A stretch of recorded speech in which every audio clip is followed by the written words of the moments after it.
Hey guys, Zach Calhoun here. I have an exciting interview for you today. It was a lot of fun to shoot this interview and ask questions.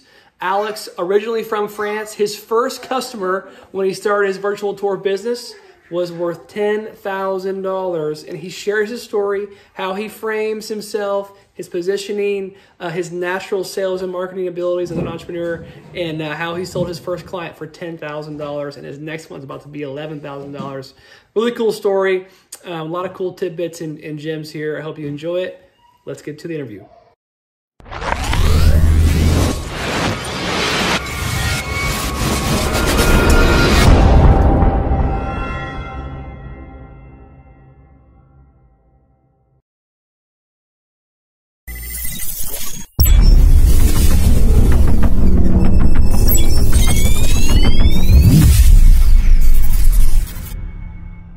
Hey, what's up, guys? Zach Calhoun here, co-founder of CloudPanda.com. Welcome back. I appreciate you guys being on the channel and always checking it out.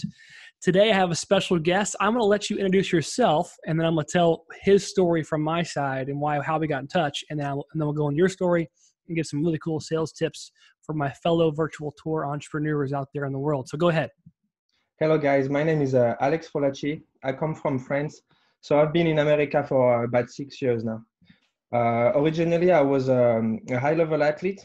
So I was national champion back in my country in 2011 and 2013. For what? In track and field. Cool. Yeah. So that was really my passion. I was obsessed with it. I didn't care about school. All I wanted to do is go to the track every night and practice. And, I was really obsessed with trying to improve every day, all the time. And finally, it got me here. It got me to America, which is I've been so happy since I got here because it's really the land of opportunity. It's been 6 years now, and I've created 4 businesses. In France, it would not be possible. Let me tell you something. Lots of my friends, they have a master's degree, and they can only make 1,500 euros a month if they're lucky to get a job. And once you pay tax, they're left with only 1,100. So think about it. Here in America, in New York City, you can make 10, 20,000 a month quite easily if you really work hard. It's the beauty of capitalism, Yeah. I love small-scale capitalism because it really helps a small entrepreneur. It helps anybody who comes from a dirt poor, background or very poor family to have the opportunity to become very successful and a multimillionaire if working hard, bringing a lot of solution to the society, innovating, creating businesses, creating jobs. That's really the beauty of America. In France, it's not possible. So, that's how I came to this country, thanks to my sport. I was on a full scholarship to do my master's degree. Unfortunately, I broke my back, so I almost ended up in a wheelchair. That was 5 years ago. So I lost my scholarship, and I didn't want to go back to France, and I didn't want my mom to pay for my school here. So I started coaching people. So from broken back to 4 businesses, and one of them a virtual tour business. Very cool, man. That's an awesome story. I like that. I like hearing that. It's the land of opportunity. It's as is anything else, you can make your own opportunity if you work hard, right? You believe that's true? Exactly. So many people, I hear them complain about not making enough money, not doing good enough in life, or they're being depressed, or they don't like their job, or they don't like where they are in life. And then, I always try to give some advice to my friends or to people that I feel would need it, even though I'm not an expert. I'm far from knowing everything about business, but I think I try to learn every day, watch YouTube all the time. I watch your content, for example. I've learned very good things from you, from a bunch of other YouTubers. So that's what I learn, and that's what I try to educate other people, because when someone complains about not being happy in life, not making enough money, I always try to show them that entrepreneurship, starting your own business, offering your own service is really a good way to make some extra income on the side and to start becoming free, to work for yourself, not have a boss, have limitless opportunities to create and scale your business. And that's what it's all about. America is really, some people say the American dream is dead, but I think it's really bullshit. People who say that, they just don't know to spot opportunities, and they're not working hard enough. but there's plenty of business out there in any different sectors. That's really cool. Yeah. Hey, give me 1 second. I'm going to shut my door. My kids are going crazy. Hold on 1 second. Yeah, no problem. Go ahead.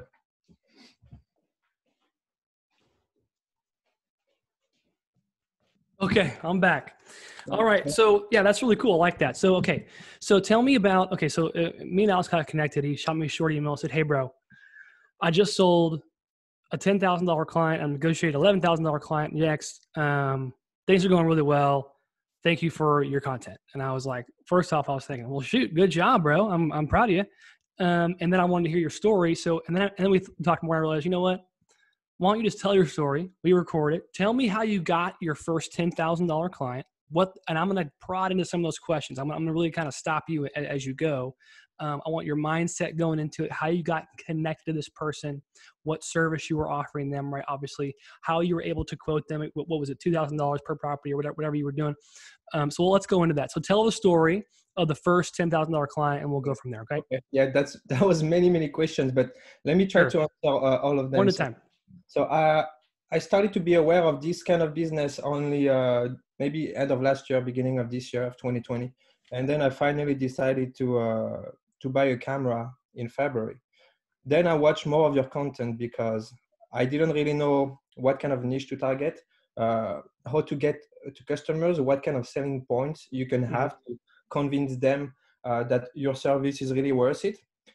So one of your interviews really taught me a lot. I was with this guy who sold $300,000 of a 3D virtual tour for small businesses. And he was saying that basically he goes to those small businesses and he tells them that is a Google Trusted Pro, that he can put them on Google Earth, Google Street View, Google Map, and there's 1 billion users. And that it drives a lot of traffic to their own website. And then it brings you organic customers.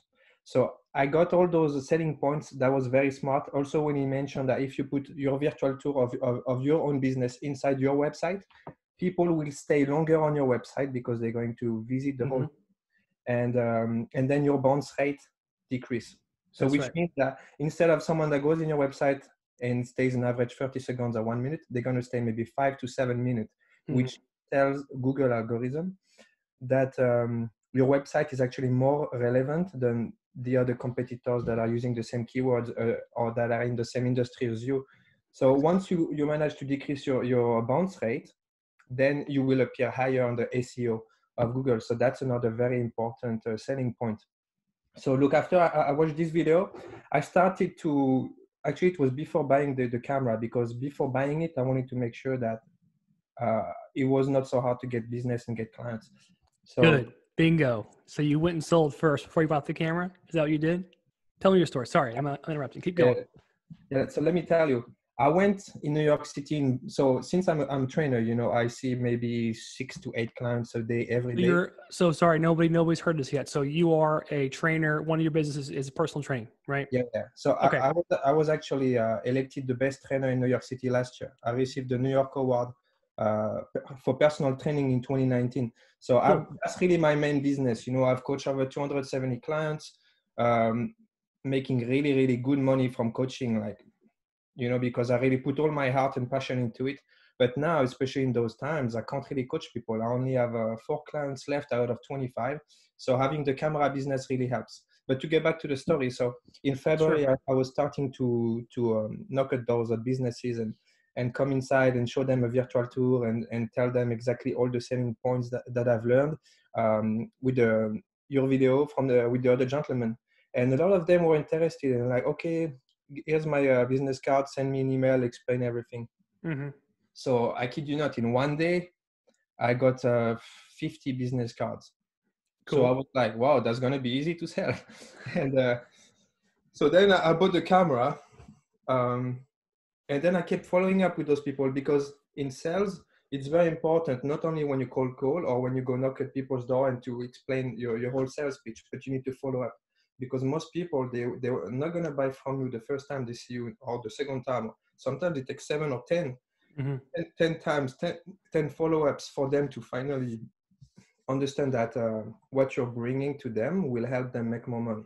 because people they will give you money if you help them make more money. So if they see the return on investment on the service you offer, then they will be most likely ready to move forward. But most people, you'd be surprised, a lot of business owners, they don't really have this ROI mindset. They don't really understand the return on investment. And that's surprising, but a lot of businesses, people, they're not really business minded. They have a passion to launch their own gym, their own restaurant, their own whatever it is, beauty salon and whatnot. And they have no clue about marketing, advertising, sales. So even if they offer you a good service, they don't know how to beat the competition and to attract a lot of leads. And this is like true for 80% of small businesses, So I've learned a lot about marketing, advertising, sales. It's really, really very important skills for any entrepreneur to know how to sell or to close the deal, or to put things into perspective, to be able to sell at a higher price, while in the same time making them believe that they're getting a discount. So that's really a trick that I've been using for personal training and also for the free discount.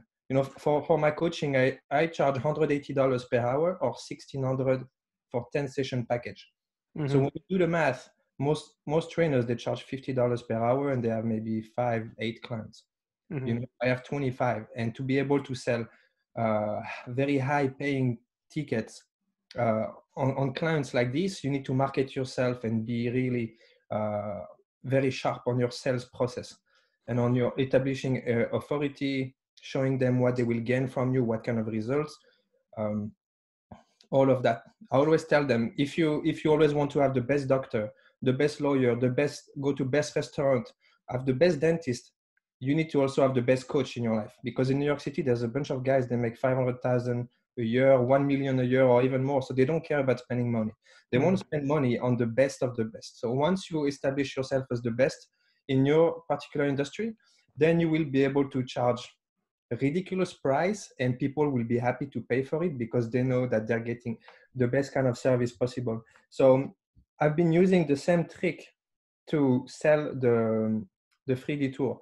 To be honest, with the small businesses, it didn't work. I kept on following up, to get back to the beginning of the story. Maybe I stopped by 100 of them, and I kept on following up with them, and no answer. Even when I was offering it for only $400, so that's crazy.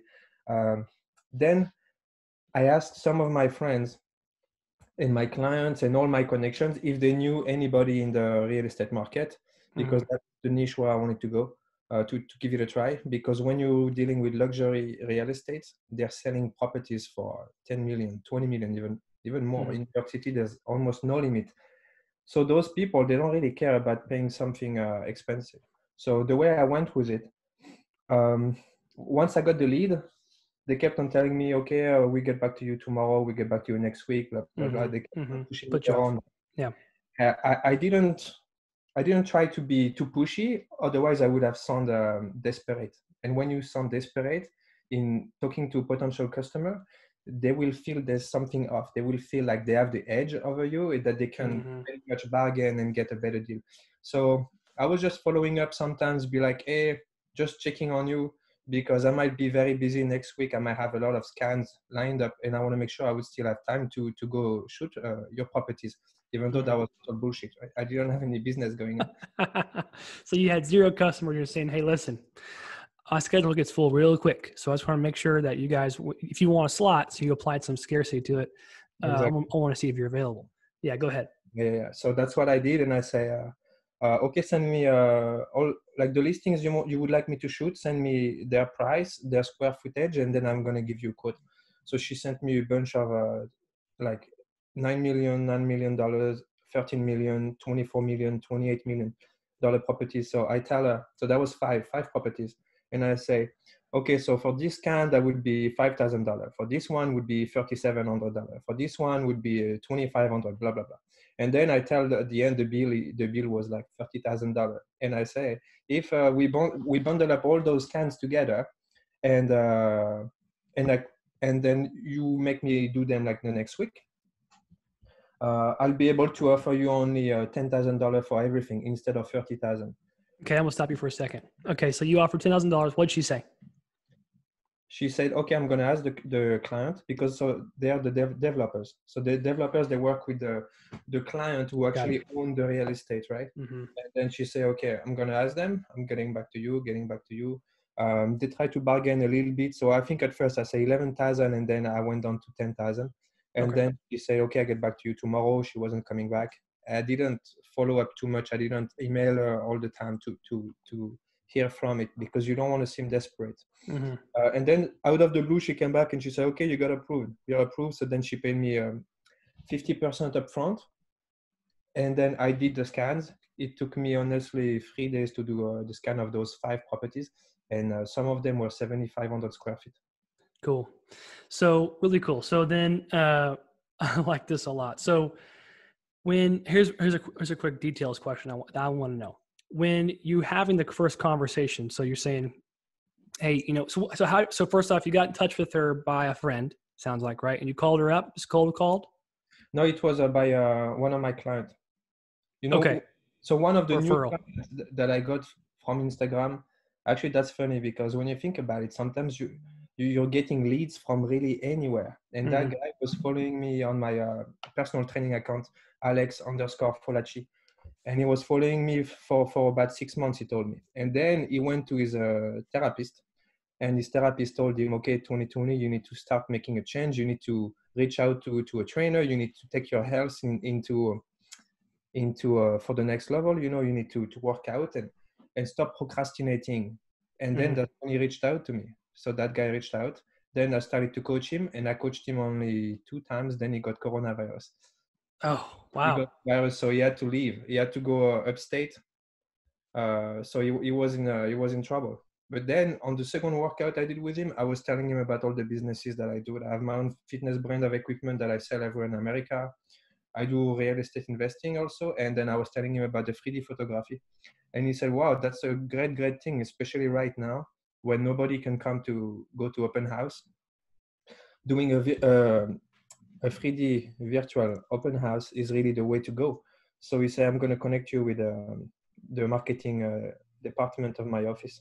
And that's what happened, Cool. So you talked to the marketing department of this builder, or was it of a realtor broker, or was it of the builder? Who was the contact? What was their title?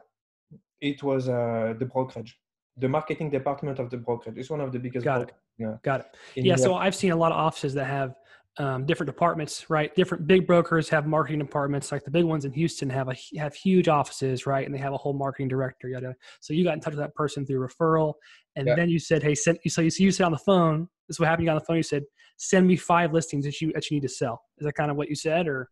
Yeah. So and to tell you a funny story, so I almost lost the deal because when I told her $10,000, she said okay, and then she comes back to me the next day and she said, by the way, can you send us some of your work, some of your previous work, so we can review it? And I was like, oh shit, I only shot my apartment, which is a small and ugly apartment. I'm not gonna say that, And What would you do? I was like, fuck, I'm gonna lose a really big deal because she might think I'm trying to scam her. So I hate lying to people. I never lie. I'm always straightforward and honest. But in that case, I was like, shit, I have to come up with some bullshit. So I went on Google. I type in, I look for a 3D virtual tour in New York City in one of luxury real estate and whatnot. And then I found one, and I sent her this one, even though it was the name of another photographer and whatever. If she would have asked me, I would have told her some bullshit, be like, yeah, that's just the name of my customer. When I do a scan, I put their name on the scan so they own it. And, I would have come up with some bullshit like this. So I had to do that, otherwise I would have lost the job. There's I'm gonna let that kind of opportunity go away. Yeah. So you sold your first $10,000 client by showing off someone else's example and it's the virtual tour, and you're able to close it down. Woo, that's tough. So it's interesting. That's really funny. You said that. It's a funny story. I get it though. I get the hustle. I get when you're that close and they're about to put their ink on the line. And you're like, you got to do something, right? I understand, but that's just I would not advise anyone watching this to do that. I would reach out and call that guy and say, hey, listen, here's what I'm doing. Would you mind me just kind of shoot your link one time? It's my first customer. remember your first customer. So maybe asking that guy would have been a better approach. So for those out there that are listening, but I totally understand the hustle when you're freaking out. Yeah, and I totally get that. It's really funny. Yeah. You know, on cloudpanda.com, on our dashboard, we have a section called Play with Demos. So the community has donated virtual tours that you can go pre-sell with. So hey, go use these tours, and you can clone them on your account, customize them however you want, and send them over to clients. And the community has said, hey, you can have my tours. There's about 16 on there. So for those kind of situations, if you're just getting started, you're thinking, well, what do I do?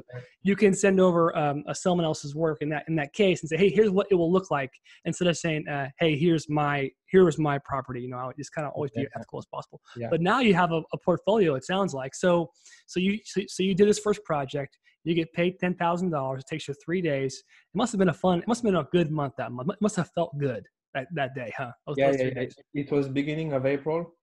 And honestly, I took 3 to 4 days to shoot, but I also shot so much marketing content with my phone. Yeah. So I paid like 2 times longer on each property just so I can have marketing content for the YouTube channel and the Instagram I just created.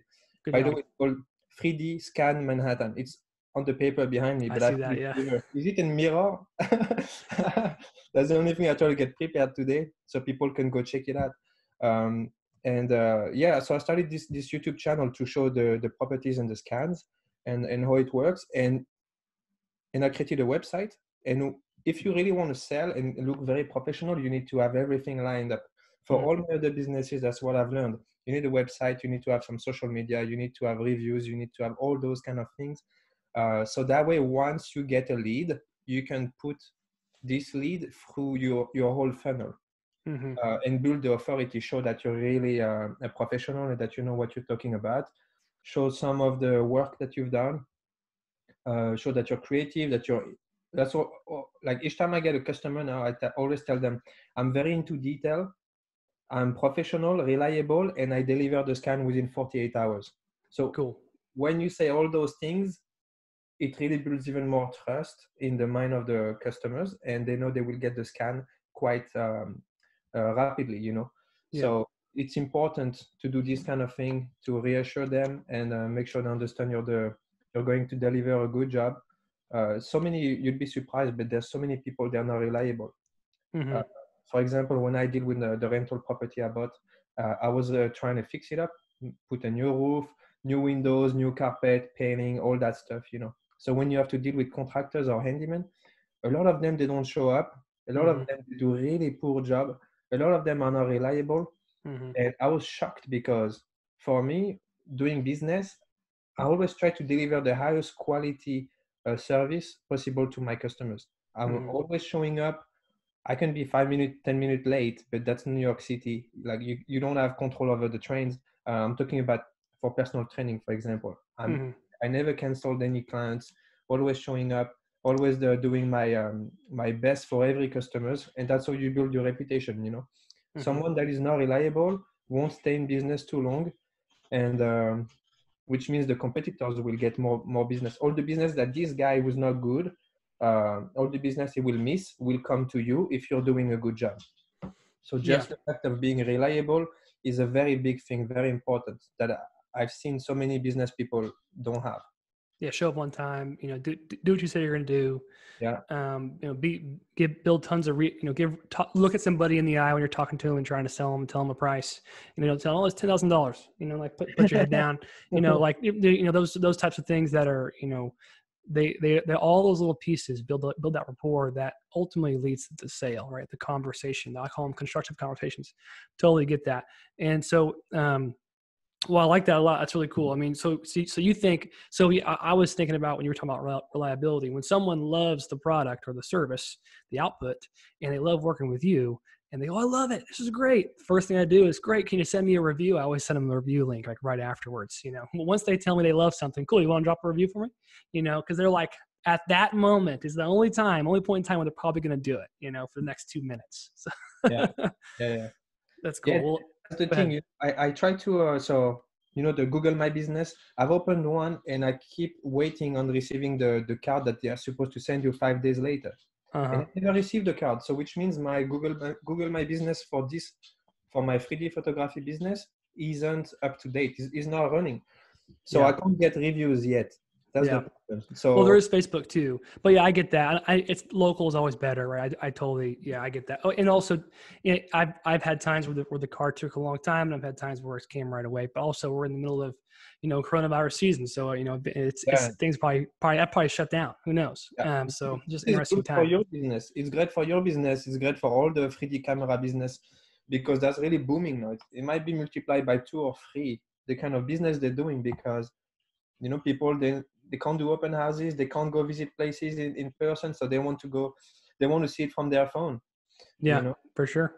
I've seen it explode. It's been really great for us. Yeah, I've seen an explosion of demand for sure. And That's for anybody who's listening out there who's thinking, what business should I start in 2020? Virtual tour photography is easy to do and it's huge demand. I would say you're probably right. Two to 3x. The market has just like done this, So it was like an early adopters only. Now it's like almost going to be standard for every listing. Like we have to have one, So that's good for you and good for us, good for people who provide virtual tour services. That's really cool. So let's because talk. Go ahead. Sorry. yes, because I think there's less than 0.1% of real estate brokers using it. There is even less businesses that have their virtual tour on Google Street View, Google Earth, and Google Map. So when you show them those stats, they understand that they will instantly get an edge over the competition. Mm-hmm. And if they know that marketing is so important and that they need to differentiate themselves the best way possible, they will put the money in it. They will invest and hire you. So that's cool. So tell me about the next. Was it the next $11,000 sale you said? So what? So you got one. So what happened? Did you close that one down, or what's the story? So I haven't closed it yet. She Okay. told me last week. So she's playing the same game as she did in March with me. Because Mm-hmm. I was talking for the first deal for about 2-3 weeks back and forth, negotiating, and then finally April 1st, that's when we closed, and she paid me. She paid me Mm-hmm. half. Then I did it. Then she paid me the other half, and she said, "Oh, we have another 6 properties to do for this other client. Can you give us a quote?" So I say, "Okay, you know what? Like I told you the beginning, the more business we do together, the better discount I'm going to give you because I want to build long-term partnership with my customers." Mm-hmm. And That's that's always a why good I thing to say. reward them. Even though, it's still like I make pretend it's I tell them it's about $5,000 per scan and that I can do it for on 2,000. But in reality, that would be even cheaper job. But she doesn't know because she doesn't know about the difficulty of this industry or how to shoot or to build a virtual tour and all that. So when I explained to her, I try to make it a bit fancy and complicated. You need to make sure you're not in the mirrors and the reflection. You need to make sure that you catch every angles, every details, and that when you edit the tour, every pictures are stitching together correctly, even though the software does it. So I make her believe it's really complicated when it actually is quite easy, Yeah. just started and that was really straightforward. That's an easy business to do, but you need to make it look fancy and difficult to do Mm-hmm. for your customers so they will be okay to pay you a high price. Yeah. So that's what I did. And I told her $11,000 for 6 instead of that would have been 12,000, because 10,000 for 5. So when you get 6, it's another 2 gone. But I told her I give her another $1,000 discount. And she said, I'll get back to you. And she hasn't gotten back to me yet, but that's what she did the previous time. So I'm not so worried. And in the Mm-hmm. meantime, I got another, let me show you. So here is my list of follow-ups of the leads that I got. So Cool. 6 people so far. 6 people that were interested or that reached out to me. I didn't even know they sent me an email out of the blue. And this is from me asking all my friends to refer me to their broker. People just seeing a new Instagram I've created, 3d.scan.manhattan, or people just going on my website. Mm-hmm. And the more you put, it's like, I always see advertising and marketing as if you're going fishing. The more you want to catch fish and big fish, the more baits you got to put. So you need to come in a lot of different fishing rods, right? So you need to create a lot of different listings on different platforms, put your ads, put your different listings, even on Craigslist I've put. You change a few things, a few pictures, you change the text a little bit, you split test your ads to see which one is converting the best, which title is the best, which gets you the more click-through rate. So you need to trigger the curiosity of people with advertising and marketing. You need to make them want to click on your thing. That's why in the news media, they always try to have very sensational titles so they get you to click on their article, and then they get you to go through the whole article and see all their advertising as well, because that's how they make money. So yeah, so let's go back for a second. So I like how you said you like to make the service sound complicated, when reality is, as a service provider, it's not very complicated to do.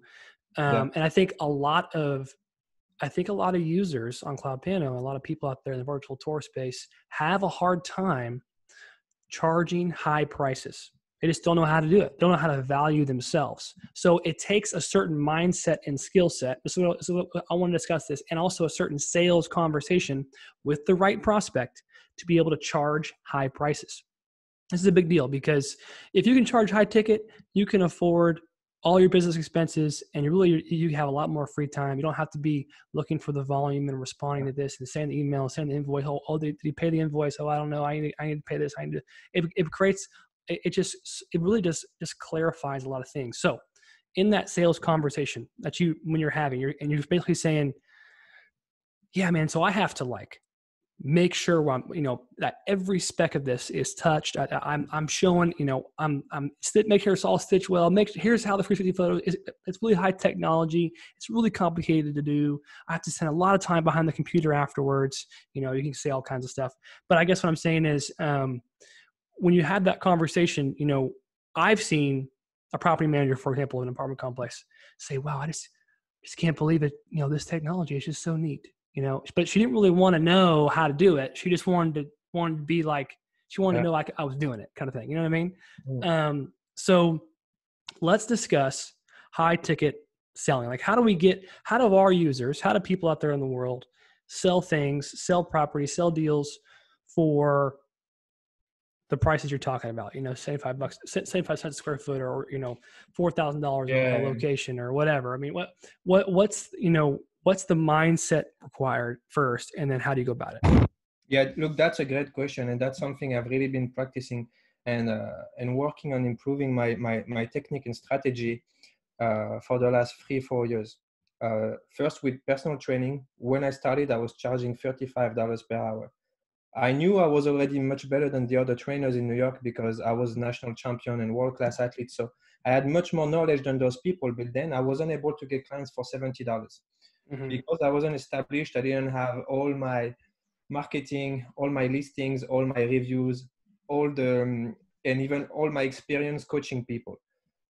Once you really build yourself and your image the correct way, you will be able to attract the highest kind of customers. You need to always look for the the wealthiest people, the people that want the top, that want the highest quality, that are really into details, and they want to pay a premium to get the best quality job. But you need to be able to deliver this kind of job, right? Yeah. So you need to show how to do. You need to show your previous work. You need to show to have your whole sales pitch. You need to learn sales, and you need to learn to practice advertising. You need to create your own ads. If you don't know how to do an ad, just go on Google and look for the competitors. Anybody can start a new business by just copying the ads of another competitor, and then changing a few things here and there. The title, you put your own brand, you put your own name, your own service and your own territory, and then you don't need to reinvent the wheel. You need to, in school they teach you don't copy on your neighbor, don't look at the paper of your neighbor. But in business, if you copy, you would actually not waste so much time. Accelerate your growth. You will accelerate so much more. And the other guy is not even going to realize that you copied half of his ad and whatnot. But that's the kind of mindset you need to have as an entrepreneur. You need to accelerate the process. You need to try to not step over the competitors, but you need to try to establish yourself as the go-to person. That's what I write on the website. I say I'm the go-to photographer, 3D photographer for the luxury real estate market in New York City. Mm-hmm. And I just started 10 days Yeah. ago. So you've established your positioning, right? Which Yeah. I really like. And you decide, okay, I'm gonna go for the money right away. I might as well, right? So with that with that mindset, you're not thinking, well, I'll make a website later. No, no. You're not, or I'll do social media later. No. What you're thinking is, I'm gonna build these platforms so that they're luxury minded, and then when I go pitch, I'm only gonna be charging high prices, and I'm gonna say, hey, cool, you can go for the other guys if you want, but this is the best quality you're going to get. And they're going to go, is he the best quality? I'm going to look it up. Yeah, this is pretty cool. Yeah, this is pretty cool. So like we have a website template we talk about. I call this when I'm testing our website, I call it scroll fatigue. Does it pass the scroll fatigue test? Which means they're like, okay, this is legit. All right, I don't like tool anymore. So therefore, this is probably a good business. He put all this work into this website, or he paid somebody to do it. Therefore, I'm done looking at it. I'm just going to call them and start paying them. So like that's kind of like one of my approaches, right? So how do I make these people just in their experience with my brand go, this is pretty awesome. Like when you go to cloudpillow.com, it looks freaking cool, So The website is great for sure. Yeah. So I like that approach. That's cool. So what you're saying is what. Yeah. Look, I have an example that comes to mind and that really can teach a good lesson. So as a trainer, I was looking for ways to scale my business. So that's why I've created my brand of fitness equipment. That was really annoying. I need to deal with the factories in China, with the shipping, with storage, and then with the shipping from Amazon warehouse to my customers and all the marketing, advertising, and all that crap. I realized that you can't make money, you can't make profit, because even when you start making money, have a little bit of profit, you reinvest all your gains into buying more stocks of your stuff. Mm-hmm. After 40 days, I was on the first page of Amazon for jump rope, and I was selling 50 jump ropes a day. Then I ran out of stocks, and then it took me 3 months to receive the new stocks from China, and then I was back to page number 8. So I was like selling. That's a hard business. Products. Yeah. Hold on, let me show you. This is my brand. Oh, cool. Rapid. And I still sell some right now because people are stuck at home. And so I have 5 different colors. This one is a pink. Oh, cool. Rapid, blah, blah, blah, my website. This I've done it in 2017. I explained to you how to use it and all the workout you can do with it. Yeah, and so a lot of hard work was put into that brand, which is cool. Yeah. And at the same time, in the meantime, you're thinking, oh, that's pretty cool. I like it. So then how do you while you're waiting for that revenue to come in, make money now? Cool. I like that. That's cool. Yeah. So look, hold on, because I haven't made my point. It's a bit of a long story, but I've understood that selling physical products requires so much more overhead cost than if you were selling an online course. Mm-hmm. So then I built my own online course, which is online coaching. And I was trying to sell it for $5 a month on YouTube. I was trying to make YouTube video and try to get views and all that stuff. And then in 2 months, I got zero. But hold on. The funny part is then I've put the price at $1,300 for the whole program. And I got 15 people so far. 15 people who pay me. You know why? Because I've packaged it. So it took me about 500 hours to design the whole course, right? I made 4 different versions, which allows me to coach 95% of people. Beginner weight loss, beginner muscle gain, advanced athlete weight loss, advanced athlete muscle gain. So now, instead of trying to get people from YouTube to go through a funnel and make them pay me $5 a month, I get people, I don't sell them. If they can't afford me for personal training, I tell them, okay, I can coach you online. The price usually is $118 a week for a 32-week program, 2 workouts a week. No, hold on. So I have 2 different programs. One is 2 times a week and the other one is 4 times a week. But the bottom line is I always give them 30%, which comes down to $42 a week for 2 workouts or $83 a week for 4 workouts. And this is 64 workouts that I've already pre-written and that are sent automatically with MailChimp. So I've built a whole automation with MailChimp.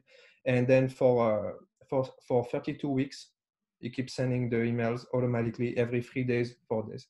3 days. Yeah. So what you're saying is your lesson learned there was you went as cheap as possible. Nobody bought it. Nobody saw the value. When you raise your price as high as you possibly could stomach, Yeah. you had people buy almost Because immediately. I was closing them on the phone. Yeah. They were talking to me directly over the phone. And that's when I realized that I really have in my mind, the sales pitch. I ask the question to my customer. I don't tell him, "Oh, I'm gonna get you in the best shape of your life," blah blah blah. Every trainer say that bullshit, but I really listen to their problem. Then I tell them, "Okay, so for your diet, we're gonna try to do this. If it doesn't work, we'll try this solution. For your workout program, we're gonna work a lot on your cardio, your flexibility, your core, your muscles, so weightlifting. All those things are going to be taken into consideration. The workouts will be personalized and private for you." And then we follow up. You send me emails after each workout that you do. You tell me how it works, if you did well or not. And then they really like the idea because I really show that I go beyond, above and beyond all the other trainers, the kind of offers that they do, and that I have a really legit background. Mm-hmm. Because, I was a world-class athlete, national champion, all that stuff. So they know that I am not just a random trainer that doesn't know much about how to really get them the results that they want. So once you really talk to them and lead the conversation over the phone, but still listen to them, because if you just keep talking and don't listen and say you're going to do this, blah, blah, blah, and that's the price, they won't trust you. Mm-hmm. Then, So here's what I'm hearing. I'm hearing you have clarity in the offer. You have different options. You start from the top, work your way down, right? And then you will listen and be careful not to oversell somebody, overtalk somebody. This is true in the virtual tour space and any service provider space. Yeah. But you're just kind of just like framing it, and even you can use that as an analogy for personal training in any business. This is what you do. This is your approach. Yeah, exactly. That's my point. If you're an Yeah. entrepreneur, you need to, if you want to be successful, you need to be a very good salesman. Mm-hmm. All the products and services that I sell is products I've designed myself. All the jump rope and massage stick and short and t-shirt and stuff for my brand, I've designed them myself, but I had no clue about design, fashion Mm-hmm. design, all this. I just use common sense. Yeah. I have my vision. I know what is good quality, what is bad. I design the stuff. I send it to the factory. They ship it to me from China 3 weeks later. I give them feedback. We adjust. So you need to have common sense. You need to understand things. You need to be into details. Make sure that you bring good quality. Also, another very important sales technique. You need to have something to upsell, an upsell offer and a downsell offer. So let's say someone wants to hire me as a trainer. If they can't afford me, I don't sell them 2 times. I have 2 offers. Either I don't sell them to my online workout program, or I don't sell them to my employee. I call him my employee. He's another trainer that I've met doing track competition. He's a cool guy. So I give him $40 per hour for the clients that can't afford me, but they would afford him. So I sell for $600 for 10 sessions. And then I keep 200 and I give him 400. So that's a downsell offer. Instead of you losing the customer, losing the lead, you're still able to monetize it. And then I still help my employee to make some money. So you need to do that. And for an upsell offer, in my case of personal training, I don't really have, because I can't have something higher than 10 session package. But for a lot of other businesses, you need to have a very expensive offer that you will be able to sell maybe one time out of 100 clients. But once you sell it, you make like $25,000, So that's why. Yeah, having that $25,000 offer can make a whole big difference in the business, and every once in a while, someone's going to bite on it. Yeah, I've seen a guy do that before. He had a $5,000 offer for almost the exact same service, and he just marketed it a little bit differently. And it was a virtual tour provider in Houston, and I loved it because I clicked on some of those, and I could see there's nothing different here. He just has this offer available just in case someone wants to buy. Yeah. It. Cool. Yeah. It's like what Grant Cardone says. I don't know if you follow him right now. He's in a lot of trouble, but he says when he went on the podcast with the Wolf of Wall Street, he has a product that he sells $80,000 a year for $80,000 to big corporation, and he sells the exact same product. So it's like it's an online sell a university, Mm-hmm. And he sells the exact same product for $80 for just random people that are watching him on YouTube. So the same product, he is able to pull $80,000, and then he is able to downsell it to those people, to his viewers and his followers, for $80. So I saw the interview actually. Yeah. He got in Yeah. trouble for that. That That's was cool. I know what you're saying. I guess so to listeners out there who are kind of thinking, well, what does that have to do with me? What we're talking about right now is price psychology, right? So my wife tells me all the time, she says, the lower you price it, the less valuable it's going to appear. And yeah. what she's saying is the less desirable it's going to be as well too. So you have to do something great. You have to build great products, and it has to be world class. And if you're going to make it world class and you want someone to pay a world class price for it, you got to charge that much. That's just the way it works. That's the way life works. And you'd be surprised when you talk to a certain customer, they don't really have a budget concern. Like you're in Manhattan, New York, so it's much different when you're selling $20 million properties to my guys that sell 125,000. But I guess what I'm saying is having those offers structured, like having offer clarity of what you're going to be offering. What's my highest ticket service that I have, just in case somebody bites on it. If you don't have one of those, go make one. Go make one up if you have to, but have one that's available. Call it the everything package. Call it the whale package. Call it something crazy. Only call it the Donald Trump package or something like that. Only Donald can afford this. Yeah, I like that. It's cool. Well, cool, man. Well, I mean, I enjoyed the conversation. I enjoyed the parallels between your fitness studio. Your fitness. Yeah. No, go on, please. Yeah, your business, and I appreciate you telling the story about how you negotiated, how you had the conversation about your first $10,000 sale. Really cool, especially because you started in January. So I like that. Well, cool, man. Well, I'm excited for you and your business, bro, and I'm sure our community at Cloud Pano will enjoy this interview. So, I'm going to close down. I'm going to say goodbye. But if you're out there in the world and you're wondering, hey, where are some more folks like me who want to be in the virtual tour business? Check out the Facebook group Virtual Tour Profit. Just type it in, Virtual Profit. We also have a webinar that comes up every once in a while at virtualtourprofit.com, teaching you some more sales tricks and strategies to help your business scale. And of course, 360 virtual tour platform, cloudpano.com. It's free to try today. All right. Thank you, Alex. I appreciate it, bro. I had a lot of fun. Let's stay in touch. Okay. It was great. All right, dude. Take it easy. Bye. See you later.